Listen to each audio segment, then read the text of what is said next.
പൗലോസ് തന്റെ കൂടെയുള്ളവരോട് പറയുക, പുരുഷന്മാരെ, ഈ യാത്രയിൽ നമ്മുടെ ചരക്കിനും കപ്പലിനും മാത്രമല്ല, നമ്മുടെ പ്രാണങ്ങൾക്കും കൂടെ, നമ്മുടെ ജീവനും കൂടെ ഏറിയ കഷ്ടനഷ്ടങ്ങൾ വരുന്നു എന്ന് ഞാൻ കാണുന്നു.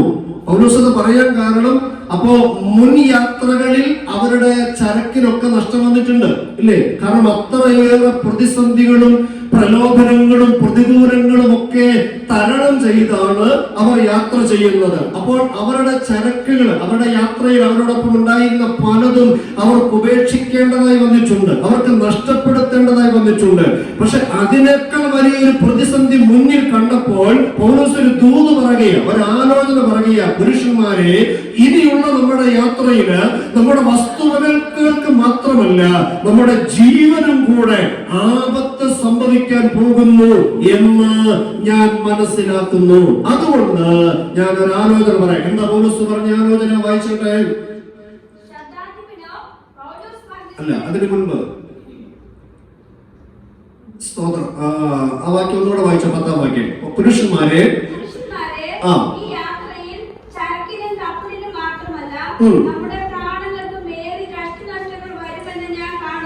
നമ്മുടെ പ്രാണങ്ങൾക്കും ഏറിയ കഷ്ടനഷ്ടം വരും എന്നും കാണുന്നു. എന്ന് പറഞ്ഞാൽ ആ യാത്രയ്ക്ക് ചില തടസ്സങ്ങളുണ്ട്, ഇല്ല, ചില പ്രതിസന്ധികളുണ്ട് എന്ന ഒരാലോചനയാണ് പൗലോസ് പങ്കുവച്ചത്. ഇതുവരെ നമ്മൾ എത്തിയതുപോലെയല്ല.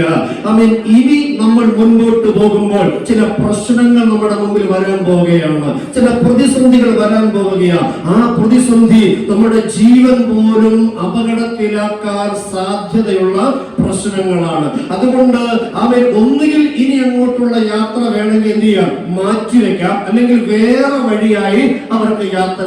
രണ്ട് ഓപ്ഷനാണ് അവരുടെ മുൻപിലുള്ളത്. ഒന്നുകിൽ യാത്ര മാറ്റിവെക്കാം, അല്ലെങ്കിൽ മറ്റേതെങ്കിലും വഴിയായി യാത്ര ചെയ്യാം. ഹല്ലേലൂയ. പക്ഷെ ഇങ്ങനെയൊരു ചിന്ത, ഒരു ആലോചന പൗലോസ് പറഞ്ഞപ്പോഴാണ് ഹല്ലേലൂയ, ശതാധിപൻ എന്തോ പറഞ്ഞ് 11-ാമത്തെ വാക്യം വായിച്ചോട്ടെ.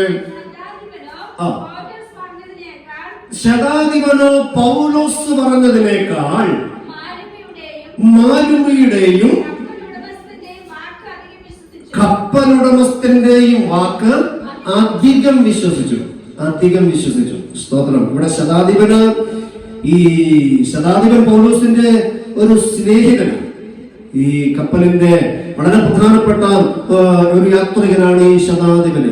അദ്ദേഹം പൗലോസിന്റെ ഒരു സ്നേഹിതനാണ്. ശതാധിപന്റെ പേര് യൂലിയോസ് എന്ന. 1-ാമത്തെ 27-ാം അധ്യായത്തിന്റെ 1-ാം വാക്യം വായിച്ച് അവിടെ ഉള്ള ശതാധിപന്റെ പേര് യൂലിയോസ് എന്നാണ് അദ്ദേഹത്തിന്റെ പേര്.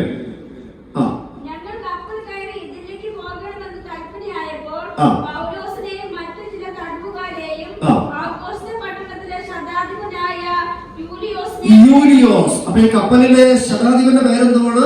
യൂലിയോസ്. അദ്ദേഹം പൗലോസിന്റെ ഒരു സ്നേഹിതനും കൂടെ. 3-ാമത്തെ വാക്യം വായിച്ച്. 3-ാമത്തെ വാക്യം.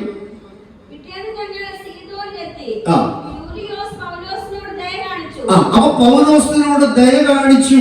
അപ്പോൾ പൗലോസിനെ അടുത്തറിയാവുന്ന ആളാണ് ശതാധിപനും. പൗലോസിന്റെ ആലോചനകൾ ഇഷ്ടപ്പെടുന്നവരാണ്. പൗലോസിന്റെ അഭിപ്രായം പറഞ്ഞാൽ അത് അംഗീകരിക്കുന്ന വ്യക്തിയാണ് ഈ ശതാധിപൻ. പക്ഷേ നിർണായകമായ ഒരു സമയത്ത്, നിർണായകമായ ഒരു സാഹചര്യത്തിന് പൗലോസ് ഒരു ആലോചന പറഞ്ഞപ്പോ ശതാധിപനടുത്ത നിലപാട് എന്നറിയാമോ? പൗലോസ് പറഞ്ഞതിനേക്കാൾ കപ്പലുടമയുടെ വാക്ക് അധികം വിശ്വസിച്ചു. ഞാൻ ഇവിടെ നിന്നൊരു ദൂത് പറയാം.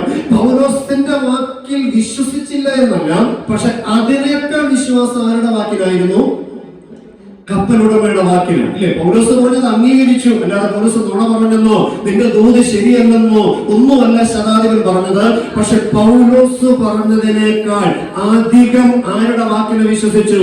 കപ്പലുടമയുടെ വാക്കിനെ വിശ്വസിച്ചു. കാരണം കപ്പലുടമ പറഞ്ഞത് എന്തായിരിക്കാം? നമുക്ക് മുൻപോട്ട് പോകാമെന്നായിരിക്കാം, ഇല്ലേ? ഈ പ്രതിസന്ധികളൊന്നും കുഴപ്പമില്ല, ഇതൊന്നും പ്രശ്നമില്ല, നമുക്ക് മുൻപോട്ട് തന്നെ പോകാമെന്ന് കപ്പലുടമ പറയുമ്പോൾ പൗലോസ് പറയുന്നു, അല്ല, നമുക്ക് മുമ്പിൽ പ്രതിസന്ധികൾ പ്രതിസന്ധികളുണ്ട്. നമ്മുടെ ജീവന് പോലും ആപത്ത് വരാൻ പോവുകയാണ്. അതുകൊണ്ട് നമുക്ക് ഇവിടെ ചില ദിവസങ്ങൾ കൂടെ താമസിക്കുകയോ അല്ല മറ്റൊരു വഴിയായി കടന്നു പോകുകയോ ചെയ്യാമെന്ന് പൗലോസ് പറഞ്ഞപ്പോൾ പൗലോസ് പറഞ്ഞതിനേക്കാൾ അധികം കപ്പലുടമ പറഞ്ഞത് വിശ്വസിച്ചു. ശതാതവൻ ചിന്തിച്ചു കാണും, പൗലോസ് കപ്പലിലെ ഒരു യാത്രക്കാരനാണ്, പക്ഷെ പോകാമെന്ന് പറഞ്ഞത് കപ്പലിന്റെ ഉടമസ്ഥനാണ്. അല്ലേ? കപ്പലിന്റെ ഉടമ പറയുന്നു മുൻപോട്ട് പോകാം, പക്ഷെ ഒരു യാത്രക്കാരൻ പറയുന്നു പോകരുത്. ആരുടെ വാക്കിന് വില കൊടുക്കേണ്ടത്? സ്വാഭാവികമായി ഉടമസ്ഥൻ പറഞ്ഞത് തന്നെയാണ് ശതാധിപൻ ചെയ്തത്. പൗലോസ് പറഞ്ഞതിനേക്കാൾ അധികം ആമേൻ കപ്പലുടമയുടെ വാക്കിന് വില കൽപ്പിച്ചു. ഹല്ലേലൂയ. ആമേൻ. പലപ്പോഴും നമ്മുടെ ജീവിതം പരാജയത്തിലേക്ക് ചെന്ന് കൂപ്പുകുത്തുന്നതിന്റെ കാര്യം എന്താണെന്നറിയാമോ? പലപ്പോഴും അപ്രതീക്ഷിതമായ ദുരന്തങ്ങളിൽ നമ്മുടെ ജീവിതം അകപ്പെട്ടു പോകാൻ കാര്യം എന്താണെന്നറിയാമോ? പലപ്പോഴും ദൈവം പറഞ്ഞ ആലോചനകളെക്കാളുപരി, ദൈവദാസന്മാർ പറഞ്ഞ ആലോചനകളെക്കാളുപരി, ദൈവമക്കൾ നമ്മോട് പറഞ്ഞ ഉപദേശങ്ങളെക്കാളുപരി മറ്റു പലരും പറയുന്ന വാക്കുകൾക്ക് നാം അമിത പ്രാധാന്യം കൊടുക്കുന്നത് കൊണ്ടാണ് പലതും ദുരന്തത്തിൽ പര്യവസാനിക്കുന്നതെന്ന് ഇന്ന് പകൽക്കാലം നാം അറിയാതെ പോകരുത്. Hallelujah, hallelujah. ദൈവമക്കളാകുന്ന നമ്മൾ എപ്പോഴും അറിയണം, ജീവിതത്തിലെ ഏതൊരു സാഹചര്യത്തിലും ഏതൊരു തീരുമാനം എടുക്കേണ്ട സമയത്തും ദൈവത്തോട് ആലോചന ചോദിക്കണം. ഹല്ലേലൂയ. ദൈവദാസന്മാരുടെ പ്രാർത്ഥനാ സഹായം ആവശ്യപ്പെടണം. ഹല്ലേലൂയ. അവര് പറയുന്ന ഉപദേശങ്ങൾ ചെവിക്കൊള്ളണം. ഹല്ലേലൂയ. അവര് പറയുന്ന നിർദ്ദേശങ്ങൾ അനുസരിക്കണം. ഹല്ലേലൂയ. അവൻ ചിലരുണ്ട്, അവൻ ദൈവത്തിന്റെ ആലോചന കേൾക്കാനൊക്കെ ഇഷ്ടമാണ്, ദൈവദാസന്മാർ പറയുന്ന ആലോചന അംഗീകരിക്കുക ചെയ്യും, കാര്യങ്ങളൊക്കെ ശരിയാ, പക്ഷെ കാര്യത്തോടടുക്കുമ്പം അവർക്ക് പഞ്ചായത്ത് മെമ്പർ പറയുന്നതും ഡോക്ടർ പറയുന്നതൊക്കെ കാര്യം ഇല്ലേ? ദൈവാലോചന കേൾക്കാനും കാര്യങ്ങളൊക്കെ അറിയാനും ദൈവദാസന്മാരുടെ പ്രാർത്ഥിക്കാൻ ചെല്ലാനൊക്കെ ഇഷ്ടമാണ്, പക്ഷേ അവൻ കാര്യത്തോടടുക്കുമ്പോ നമ്മൾ വില കൊടുക്കുന്നവർക്കാണ്. ഈ ലോകത്തിലെ ആരെങ്കിലൊക്കെ നമ്മോട് പറഞ്ഞ കാര്യങ്ങൾക്ക്, ഡോക്ടർ പറഞ്ഞ വിഷയങ്ങൾക്ക് നമുക്ക് പറഞ്ഞു, വചനം എന്ത് പറയുന്നു അതിനേക്കാൾ കൂടുതൽ ദൈവം എന്ത് പറഞ്ഞു അതിനേക്കാൾ വിശ്വാസം, അവൻ ദൈവദാസന്മാർ എന്ത് ആലോചന പറഞ്ഞു അതിനേക്കാൾ വിശ്വാസം, കപ്പലുടമയുടെ വാക്കിന് നീ നൽകുന്നുണ്ടെങ്കിൽ അതിനേക്കാൾ വിശ്വാസവും പ്രാധാന്യവും മറ്റ് പലരുടെ ആലോചനകൾക്ക് നൽകുന്നുണ്ടെങ്കിൽ ഇന്ന് പകൽക്കാലം ഓർത്തോണം, വലിയ ദുരന്തത്തിലേക്കാണ് നിന്റെ യാത്ര പോകുന്നതെന്ന് ഇന്ന് പകൽക്കാലം അറിയാതെ പോകരുത്. ഹല്ലേലൂയ. പ്രാർത്ഥിക്കുമ്പോൾ ദൈവം കൃത്യമായ നിർദ്ദേശങ്ങളും ആലോചനകളും നൽകിത്തരും. ചിലടത്ത് തുടരാനും ചിലടത്ത് മുന്നോട്ട് പോകാനും അവൻ ആലോചന പറയും, ചിലത് വേണ്ട എന്നവൻ ആലോചന പറയും. ഹല്ലേലൂയ. അവൻ ചിലത് ഉപേക്ഷിക്കാൻ ദൈവം ചിലത് ആലോചന പറയും, ചിലത് വിട്ടുപോകാൻ ദൈവം ആലോചന പറയും. ഹല്ലേലൂയ. അവൻ ദൈവമാണ് പറഞ്ഞതെന്ന് ബോധ്യമുണ്ടെങ്കിൽ, കേട്ടത് ദൈവത്തിന്റെ ആലോചനയാണെന്ന് ബോധ്യമുണ്ടെങ്കിൽ, അതിനെതിരെ ഉലകത്തിന് ഏത് വമ്പൻ വ്യക്തി ആലോചന പറഞ്ഞാലും അതിനേക്കാൾ അധികം ദൈവാലോചനയ്ക്ക് വില കൊടുക്കുന്നവരെയാണ് ദൈവം നാളുകളിൽ മാനിക്കാൻ പോകുന്നതെന്ന് ഈ പകൽക്കാലം നമ്മൾ തിരിച്ചറിയേണ്ടതായിട്ടുണ്ട്. ഹല്ലേലൂയ. ആമേൻ. ഉടമസ്ഥൻ പറഞ്ഞ വാക്കിനെ അധികം വിശ്വസിച്ചു. ശരി, കപ്പലുടമസ്ഥൻ പറഞ്ഞതുപോലെ യാത്ര തിരിച്ചു. ഹല്ലേലൂയ. ആ യാത്രയിലാണ് മുൻപെന്തുമില്ലാത്ത ചില പ്രതിസന്ധികൾ പൗലോസും കൂടെ സഹയാത്രികനായ കപ്പലിന് നേരെ ആമേൻ ആഞ്ഞടിക്കാനിടയായത്. അങ്ങനെ പ്രതിസന്ധിയുടെ, പ്രശ്നത്തിന്റെ, കഷ്ടതയുടെ ഒരു രീതിയിലും മുൻപോട്ട് പോകാൻ കഴിയാതെ പകച്ചു നിൽക്കേണ്ടി വന്ന ആ പ്രശ്ന സങ്കീർണമായ രാത്രിയിലാണ് സ്വർഗത്തിലെ ദൈവം തന്റെ ദൂതനെ പൗലോസിന്റെ അടുക്കിലേക്ക് പറഞ്ഞയച്ചത്. ഹല്ലേലൂയ. ആമേൻ. ഇന്ന് പകലിൽ പൗലോസിന്റെ ജീവിതത്തിൽ തനിക്ക് നേരിടേണ്ടി വന്ന രാത്രിയുടെ അനുഭവങ്ങൾ എന്റെയും നിന്റെയും ജീവിതത്തിൽ ഒരുപക്ഷെ കടന്നു വരാൻ സാധ്യതയുണ്ട്.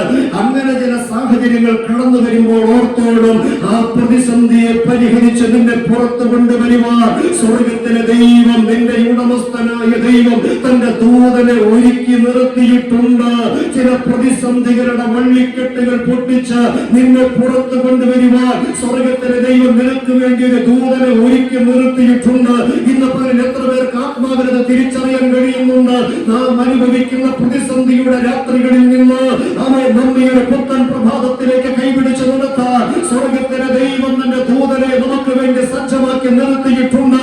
നീ കരഞ്ഞ അതേ രാത്രിയിൽ നിന്റെ സമീപത്തേക്ക് നിന്റെ ഉടമസ്ഥനായ ദൈവം തന്റെ പ്രതിനിധിയെ അയക്കുന്നത് ഈ പകൽ ഞാൻ ആത്മാവിൽ കാണുന്നുണ്ട്. വിശ്വസിക്കുന്നവരെ ഓർത്ത് ഞാൻ ദൈവത്തെ സ്തുതിക്കുകയാണ്.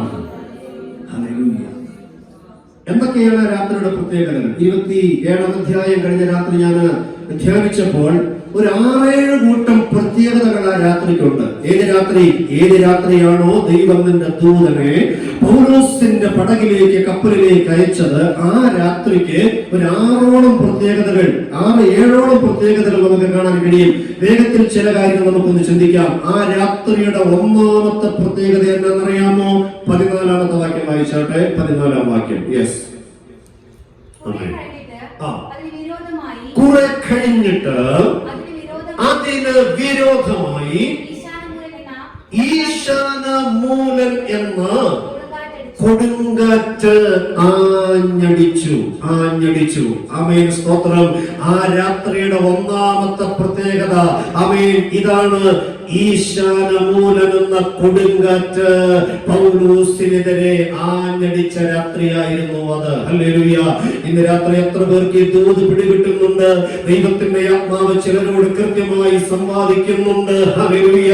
ആമേൻ. പൗലോസിന്റെ ജീവിതത്തിലേക്ക് ദൈവത്തിന്റെ ദൂതനെ ഇറക്കി നിർത്തിയ ആ രാത്രിയുടെ ഒന്നാമത്തെ പ്രത്യേകത, ഈശാനമൂലൻ എന്ന കൊടുങ്കാറ്റ് കപ്പലിനെതിരെ ആഞ്ഞടിച്ച രാത്രിയായി ആ രാത്രി. ഹല്ലേലൂയ. ആ രാത്രിയിലാണ് പൗലോസ് അനുഭവിച്ചത്, എന്റെ ഉടയവനും ഞാൻ സേവിച്ചു വരുന്നവരുമായ ദൈവം അവൻ തന്റെ ദൂതനെ ആ രാത്രിയിൽ തന്നെ പൗലോസിന്റെ സമീപത്തേക്ക് പറഞ്ഞയച്ചു.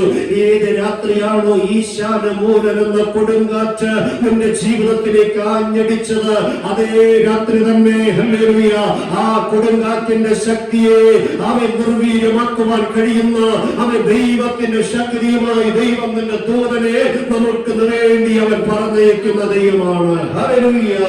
അവൻ ഈശാനമൂലൻ എന്ന കൊടുങ്കാറ്റാഞ്ഞടിച്ച രാത്രി. ഹല്ലേലൂയ. ഹല്ലേലൂയ. ഈ കൊടുങ്കാറ്റ് നമ്മളത് കണ്ടിട്ടുണ്ടോ, അനുഭവിച്ചിട്ടുണ്ടോ എന്ന് എനിക്ക് അറിയത്തില്ല. നമ്മളൊക്കെ കണ്ടിട്ടുള്ള ഈ ചുഴലിക്കാറ്റും ഇല്ലേ, അല്ലെങ്കിൽ സാധാരണ ഉള്ളതിനേക്കാൾ അല്പം കൂടെ ശക്തിയുള്ള കാറ്റാണ്. പക്ഷെ വീഡിയോയിലൊക്കെ കണ്ടിട്ടുണ്ടാകും. ഈ കൊടുങ്കാറ്റെന്ന് പറഞ്ഞാൽ കൊടുങ്കാറ്റിന് ഒറ്റ രൂപയുള്ളൂ. എന്താണെന്നറിയാമോ? സംഹരിക്കുക, നശിപ്പിക്കുക. അത് മാത്രമാണ് കൊടുങ്കാറ്റ് ചെയ്യുക. തന്റെ മുൻപിൽ കാണുന്നതിനെല്ലാം എന്ത് ചെയ്യുക? തകർത്ത് കളയുക, നശിപ്പിക്കുക, അല്ലേ? തകർത്ത് കളയുക, ചുരറ്റി എറിഞ്ഞു കളയുക. അവൻ കൊടുങ്കാറ്റൊന്നും പണിയുന്നില്ല, പിന്നെ പണിതതിനൊക്കെ എന്ത് ചെയ്യും?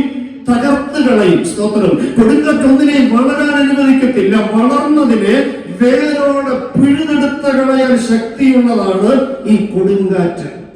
അല്ലെ, നമ്മുടെ രാജ്യത്തിന്റെ അവൻ അല്ലെങ്കിൽ ലോകരാജ്യങ്ങളിലൊക്കെ അവൻ വീശിയടിക്കുന്ന കാറ്റുകളുണ്ട്. അതിനൊക്കെ പല പേരുകളിലൊക്കെ അവൻ അറിയപ്പെടുന്നുണ്ട്. ശാസ്ത്രം അതിന് പല പേരിട്ടൊക്കെ വിളിക്കാറുണ്ട്. അതെന്തുമാകട്ടെ, അവൻ പക്ഷെ കൊടുങ്കാറ്റിന് ഒറ്റ സ്വഭാവമാണ്: നിർവീര്യമാക്കുക, നശിപ്പിക്കുക, തകർത്ത് കളയുക. ഹല്ലേലൂയ.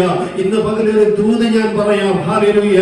അവൻ ചിലതിനെ നശിപ്പിക്കുക എന്ന ലക്ഷ്യത്തോടെ, ചിലതിനെ നിർവീര്യമാക്കുക എന്ന ലക്ഷ്യത്തോടെ, ചില നന്മകൾ നിന്നിൽ നിന്ന് നശിപ്പിച്ചു കളയുക എന്ന ലക്ഷ്യത്തോടെ ഈശാനമൂലൻ എന്ന കൊടുങ്കാറ്റ് നമ്മുടെ ജീവിതത്തിന് നേരെ ആഞ്ഞടിച്ച സന്ദർഭങ്ങളുണ്ട്. ഹല്ലേലൂയ. ആമേൻ. ഹല്ലേലൂയ. അതിന് വിരോധമായി, ഇല്ലേ, അങ്ങനെ ഒരു പദം നമുക്കിവിടെ കാണുന്നുണ്ട്. അതിന് വിരോധമായി എന്ന് പറഞ്ഞാൽ ഈശാനമൂലൻ എപ്പോഴും വരുന്ന വിരോധമായിട്ട്, അവൻ അനുകൂലമായിട്ടല്ല വരുന്നത്, വിരോധമായി. ഏതിന് വിരോധമായിട്ടാണ് ഈശാനമൂലൻ വരുന്നത് അറിയാമോ? ഈശാനമൂലൻ എന്ന കൊടുങ്കാറ്റ് വരുന്നതിന് മുൻപ് മറ്റൊരു കാറ്റ് അവർ അനുഭവിച്ചു. പൗലോസൊക്കെ അവൻ കപ്പലിലൂടെ യാത്ര ചെയ്യുക. ഈ കൊടുങ്കാറ്റ് വരുന്നതിന് മുൻപ് മറ്റൊരു കാറ്റ് ആ കപ്പലിനെ തഴുകി തലോടി കടന്നുപോയി. സ്തോത്രം. ആ കാറ്റ് ഏത് കാറ്റാ? തൊട്ട് മുകളിലെ വാക്യം വായിച്ച്. സ്തോത്രം. തെക്കൻ കാറ്റ് മന്ദമായി ഊതുകയാൽ താല്പര്യം സാധിച്ചു എന്ന് തോന്നി.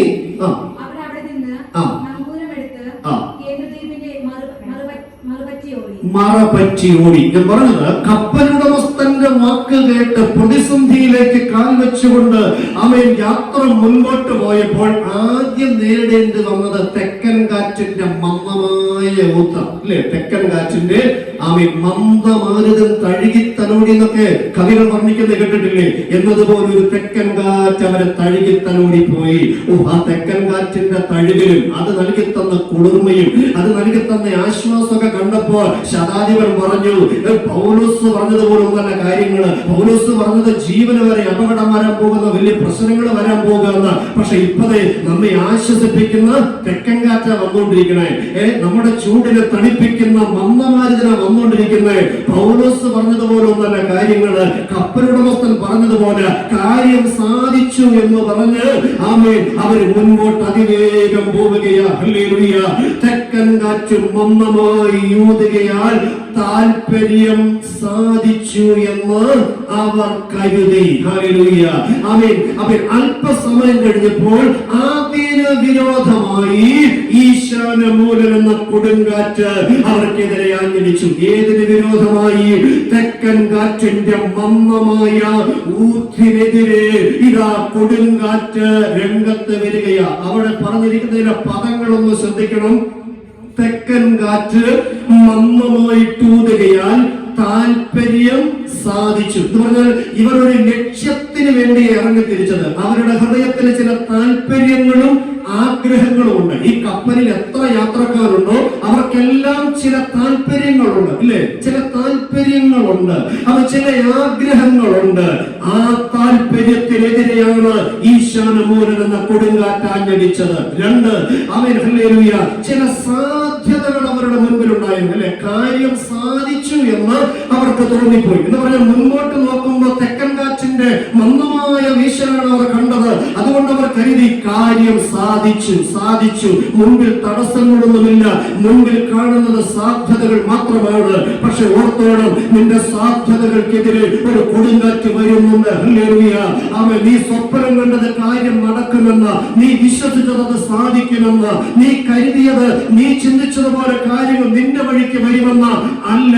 നീ ചിന്തിച്ചതിന് വിരോധമായി ഒരു കൊടുങ്കാറ്റ് വരാൻ പോവുകയാ. നീ പ്ലാൻ ചെയ്തതിന് വിരോധമായി, നിന്റെ സാധ്യതകൾക്ക് വിരോധമായി, അവൻ നിന്റെ പദ്ധതികൾക്ക് വിരോധമായി ഒരു കൊടുങ്കാറ്റ് നിന്റെ ജീവിതത്തിന് നേരെ ആഞ്ഞടിച്ച് അവൻ വരാൻ പോവുകയാ. ഇന്ന് പകൽക്കാലം അത് തിരിച്ചറിയണം. നിന്റെ ആഗ്രഹങ്ങൾക്കെതിരെ, നിന്റെ സാധ്യതകൾക്കെതിരെ ഈശാനമൂലൻ എന്ന കൊടുങ്കാറ്റ് ആഞ്ഞടിച്ച രാത്രി. ഹല്ലേലൂയ.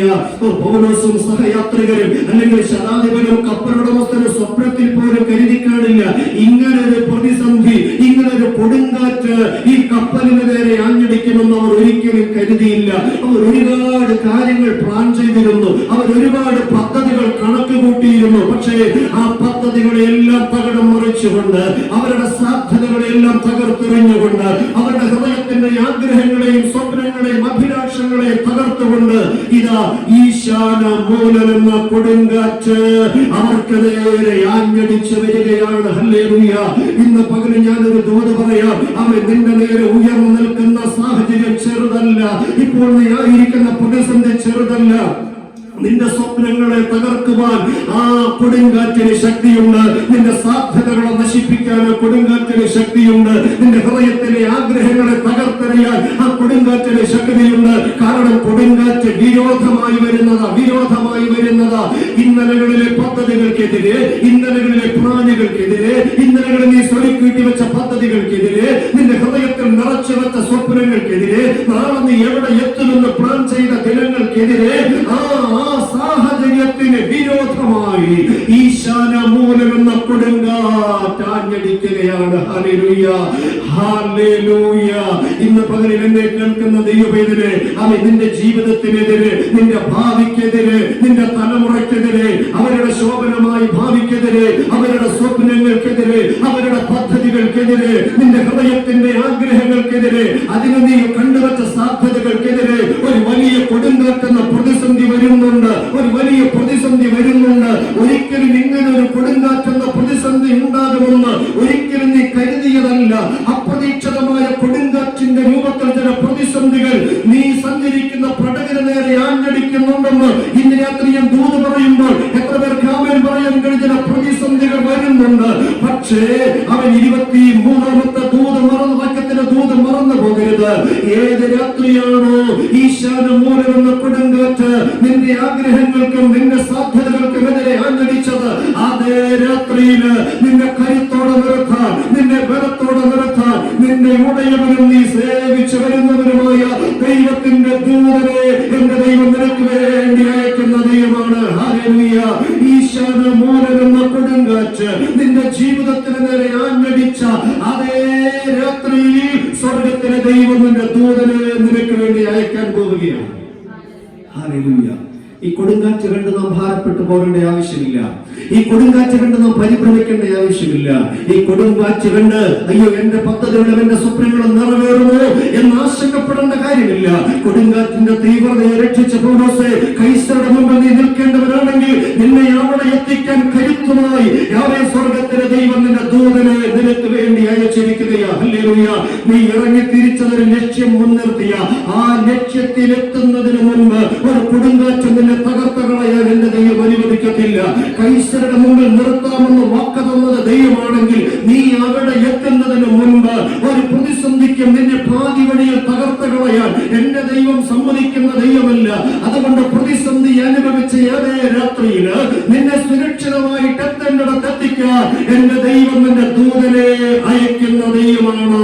വിശ്വസിക്കുന്നവർ സ്തോത്രം പറഞ്ഞോട്ടെ. സ്വർഗത്തിലെ ദൈവം എന്റെ ദൂതനെ അയക്കാൻ പോവുകയാണ്. പ്രതിസന്ധികളുണ്ട്, പക്ഷെ അതിനെ വെല്ലുന്ന ശക്തിയുമായി ദൈവം നിന്റെ ദൂതനെ നിനക്ക് വേണ്ടി അയക്കാൻ പോവുകയാണ്. ആ ദൂതനെ അയച്ചത് നിന്റെ ഉടമസ്ഥനാണ്. നീ ദിനംതോറും പ്രാർത്ഥിക്കുന്ന ദൈവമാണ്. നീ സേവിച്ചു വരുന്ന ദൈവമാണ്. അവൻ നീ അനാഥനല്ല. നിന്റെ ജീവിതത്തിനെതിരെ നിന്റെ തലമുറയ്ക്കെതിരെ ഉയർന്നു വരുന്ന കൊടുങ്കാറ്റെന്ന ഈശാന മൂലമെന്ന പ്രതിസന്ധിയെ ശാന്തമാക്കി നിന്നെ സുരക്ഷിത തുറമുഖത്തെത്തിക്കാൻ ഹല്ലേലൂയ ദൈവം നിന്റെ ദൂതനെ നമുക്ക് വേണ്ടി ഇറക്കി തരുന്ന ദൈവമാണ്. ഹല്ലേലൂയ.